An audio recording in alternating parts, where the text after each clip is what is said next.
ప్రధాన పార్టీల అంశాలైతే ఇక తెలంగాణ రాష్ట్రంలో డ్రగ్స్ మాఫియా విచ్చలవిడిగా పెరిగిందనడానికి పోలీసుల మాటలే కారణం. పల్లెల్లోకి కూడా మారిందని చెప్పి చెప్తా ఉన్నారు.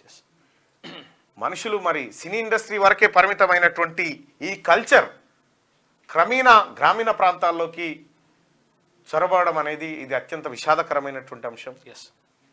దీన్ని కంట్రోల్ చేయాల్సిన బాధ్యత పౌర సమాజం మీద కూడా ఉంది, అందరిపైన ఉంది, ప్రజలపైన ఉన్నది, అటు ప్రభుత్వం పైన.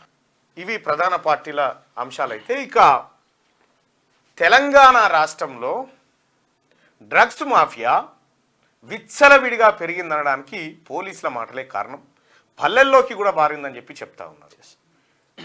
మనుషులు మరి సినీ ఇండస్ట్రీ వరకే పరిమితమైనటువంటి ఈ కల్చర్ క్రమేణా గ్రామీణ ప్రాంతాల్లోకి చొరబడడం అనేది ఇది అత్యంత విషాదకరమైనటువంటి అంశం. దీన్ని కంట్రోల్ చేయాల్సిన బాధ్యత పౌర సమాజం మీద కూడా ఉంది, అందరిపైన ఉంది, ప్రజలపైన ఉన్నది, అటు ప్రభుత్వం పైన.